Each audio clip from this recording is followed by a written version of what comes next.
everyone, it's Natalie here. Today, I'm going to touch upon how to master this number one skill for a transformative parenting journey.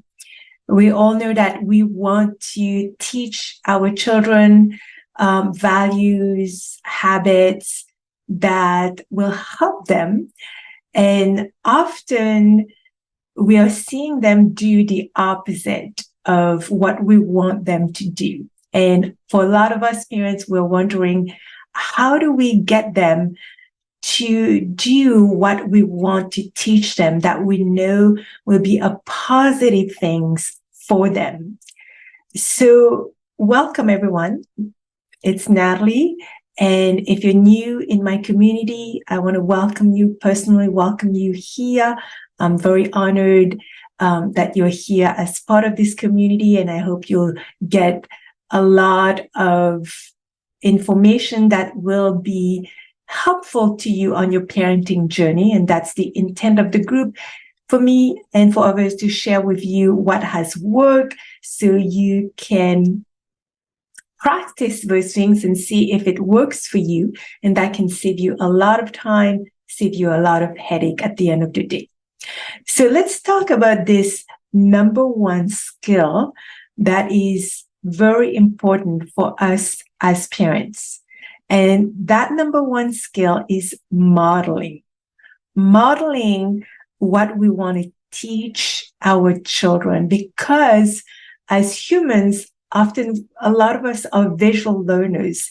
We see what others are doing and then we copy and we do what they are doing. And we can see that with children, that's how they learn actually. They'll see their brothers, sisters, friends, mom and dad, and caregivers, teachers doing something and they copy, right? So if you can ask yourself, do I see my child copying others? I believe the answer will be yes. That happens for all of us. We want to see what is working for them. How do they do things? And then we often just go and try it. So that's the most effective way of teaching a child. And even when you don't intentionally want to teach them something, but if you're modeling anything to them that they're seeing on a regular basis, you'll find out that your children are actually absorbing what you're doing and repeating that. And so what is the most effective way to model behavior to our child? Well, it's through our own actions and our consistent demonstration of the qualities, of the behaviors, of the habits we want to cultivate in them, right? So I just put a post this week about what are the qualities you want to nurture in your children. A lot of people say confidence, resiliency, love, caring, kindness, and so on and so forth.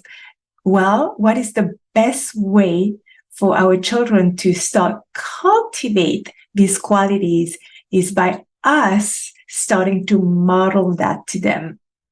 So here are some key principles to keep in mind when we want to be an effective role model, right? And it is hard as a parent. I'm not going to deny it. It is hard to model those qualities because we are humans as well at the end of the day.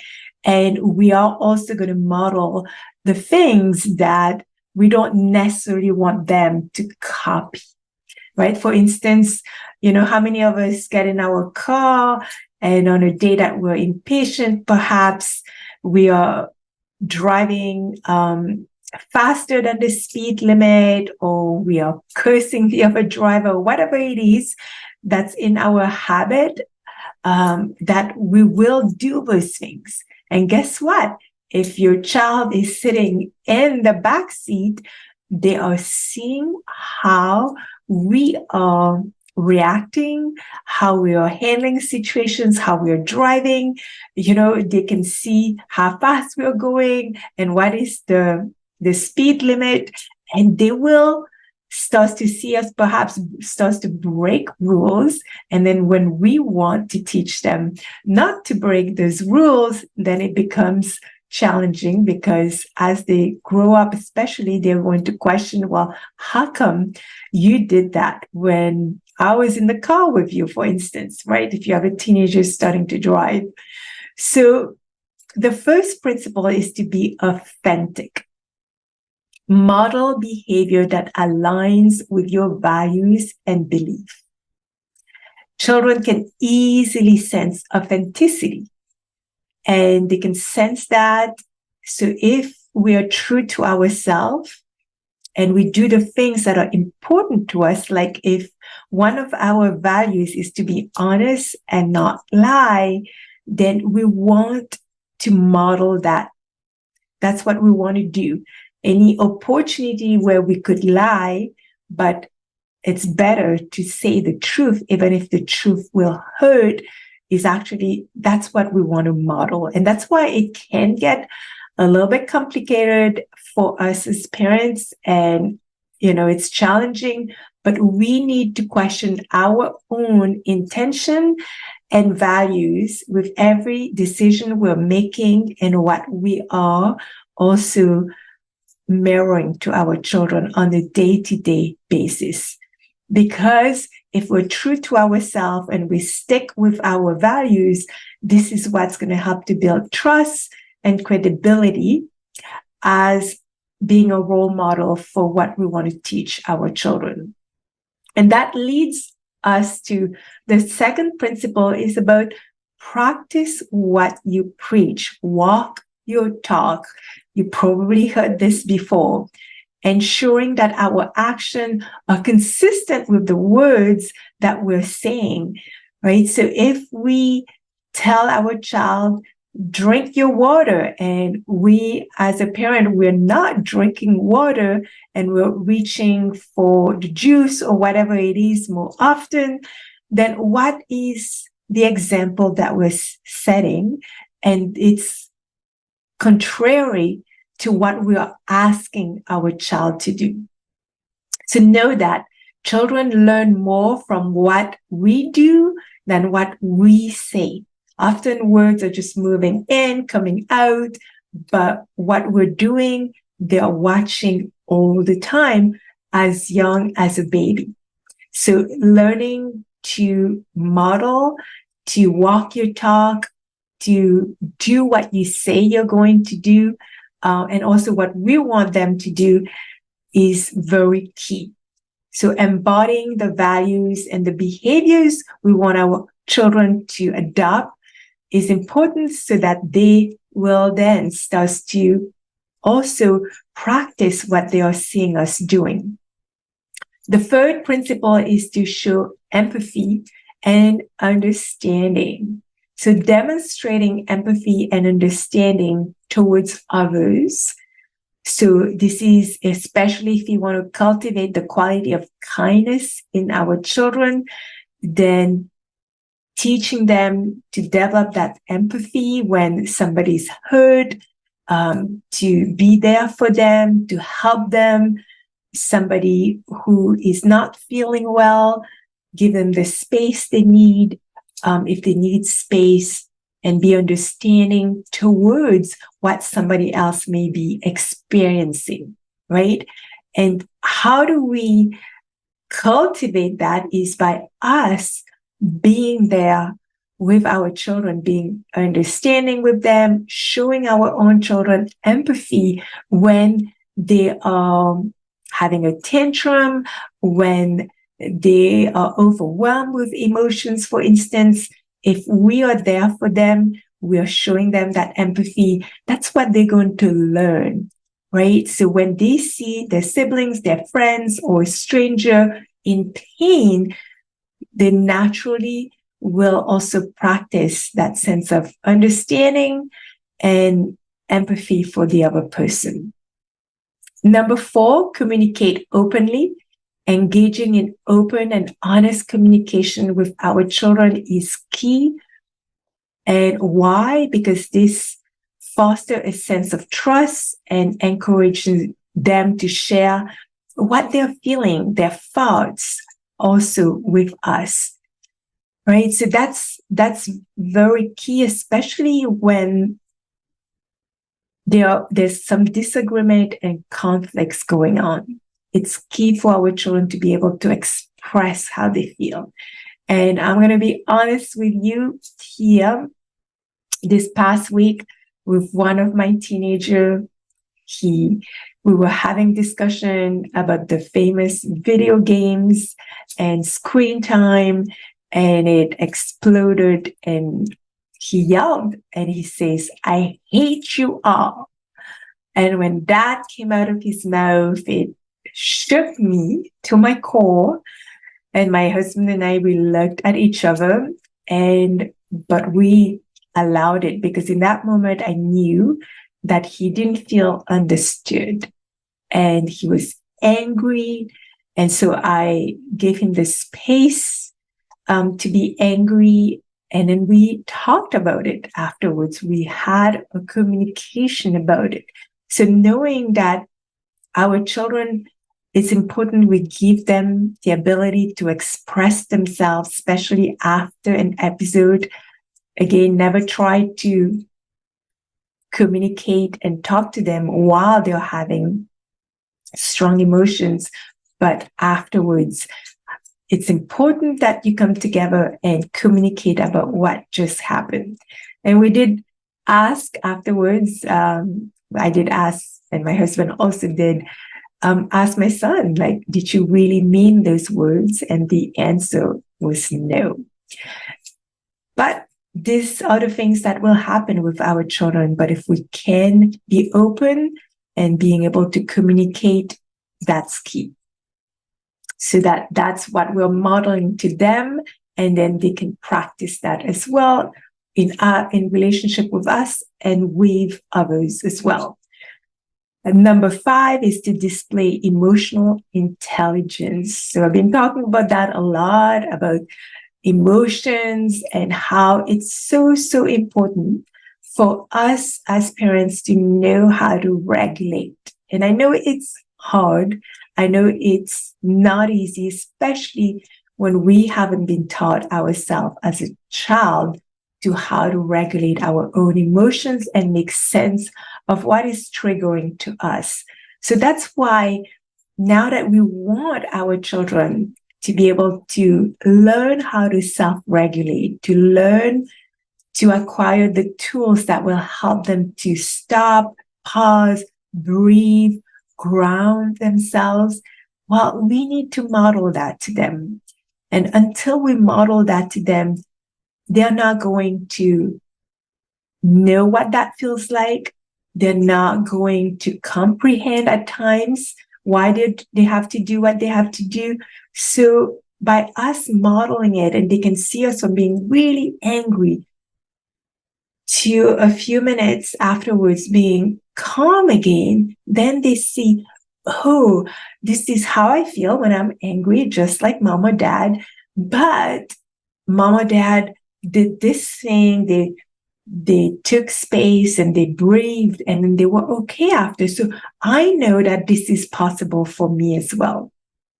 And, that what comes in mind is I have a client who actually showed me a little video clip of her daughter doing the lion breath, and how, as young as I think she's 2 or 3 years old, my client taught her the lion breath and how she was doing it on her own. It was so beautiful to see that and know that our children, once we teach them, once we model something to them, it stays with them, right? And they'll surprise you how they start to pull those tools in moments when they need it, right?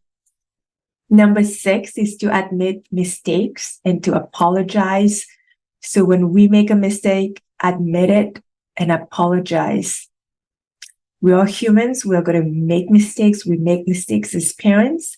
So it's key that we take the time to let our child know when we've made a mistake, own it, and also say sorry. I didn't mean that. And it's not about you, especially making sure our children know when we've made a mistake, it's not because of them, right? We, as an adult, made the mistake. So this also teaches our child the importance of taking responsibility for their actions and the value of making amends, of doing the repair work with anybody that, that they had an argument, or they've made a mistake, so did something that wasn't nice, that they can repair that. And how would they learn it? Is by us showing that to them.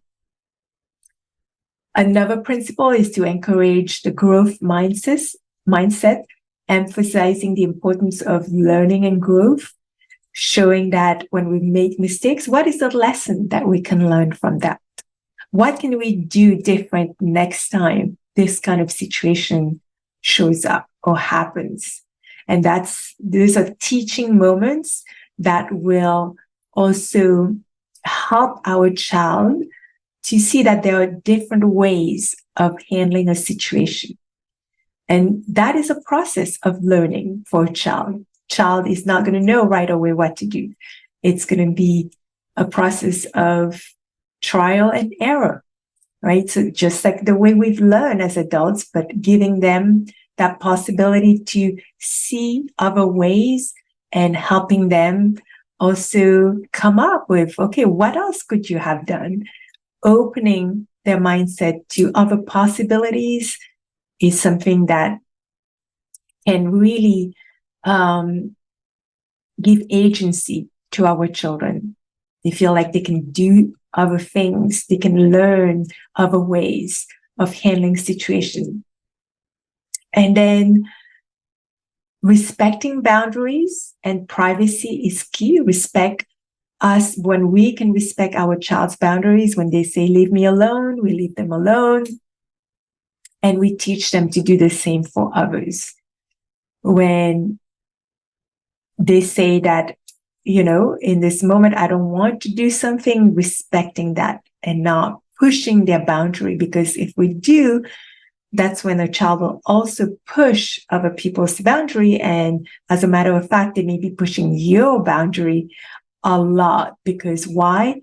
We are pushing their boundaries a lot as well. So whatever they're mirroring to us is also maybe time for us to pause and see, where am I doing this to my child that they are learning this behavior, right? Because again, they're watching us and somehow, not intentionally, we are maybe demonstrating something to them. And then when they do it, we may not like it so much. So then as parents, we have to park our ego to the side and see where maybe they're learning this behavior. Are we unintentionally doing that as well to them? Demonstrating resilience, show resilience in the face of challenges. So letting your child know it's okay when you don't succeed, when you have setbacks, and that you can bounce back, right? So by us demonstrating it, by when something doesn't go our way, we may be sad, we may be angry, but it doesn't stop us. We're going to try again. We're going to try the next day, the next week. We don't give up, right? So teaching our kids to cultivate this quality is also going to help them as they are in the process of learning themselves. And then celebrating diversity and inclusivity, embracing diversity and inclusivity, because that's key. Everybody's unique. And so that's going to help them foster acceptance and understanding. And how do we start that is by first accepting our children for who they are. Right? Accepting their unique talents, accepting their way of wanting to do things, what they like, what they don't like, and not forcing them to change those things, because if we do, then we're not accepting. And so having the acceptance and working with our child the way that feels right for them, instead of wanting to change them per se. We can change habits, we can change behaviors, but when it comes to what they like, what they don't like, what they prefer, that communication that we talked about at the beginning is key for having communication. And, they may not want to change a behavior, but we as a parent can guide them and open the communication and explain why this behavior is not acceptable. For instance, why is this habit not going to help you? For instance, a habit of having a messy room and keeping it messy for weeks is not going to help you. Why is that? And so we can get to their level and explain why is that, because when we help them understand, then they can make different choices. But when it comes to having acceptance for what they prefer, or I prefer to eat bread than pasta, for instance, that's a preference. And maybe we can question ourselves. Can we let that go? Is that okay for them to have that preference? How would it feel for me if somebody forced me to eat pasta when I want to eat bread, for instance, right? So being patient and understanding, also demonstrating that patience and understanding when dealing with our children, especially with their emotions and their struggles, supporting them, being there for them, allowing them to feel seen, heard, understood, accepted, is key for them to also being able to do that, right? So the last one is about encouraging curiosity and creativity. Support and encourage your child's curiosity. What are they curious about? What they love to do? What they like to spend time doing? It's all promoting their sense of their self, to develop and to become who they are. Because at the end of the day, I know all parents, we want our children to be who they are and to be able to express themselves in the world the way that feels authentic and genuine. And that's us as parents, we also want that for ourselves, right? So these were the principles of how to be this positive role model for your children. And of course, we're going to model the things that we don't want them to learn. But when we do that, being aware of it, or if our children are showing us a habit or behavior that we are not liking, and maybe pausing and see, is any one of us actually modeling that, or are they watching something that's modeling that in their environment, and change that? Yeah. So hopefully this has been helpful for you. If you have any questions of how to, for yourself, to be that role model, to be the person you want your child to be, if it's difficult, if it's something you don't even know how to change, some habits that's ingrained in you that you've tried and not be able to succeed at it, and you know that to become a better parent, you want to change that, feel free to reach out to me. I help many parents shift their perspective and to look at things differently, and being able to make the changes in their life that will help them become that parent they want to be, and do the kind of parent who they want to show up for their child.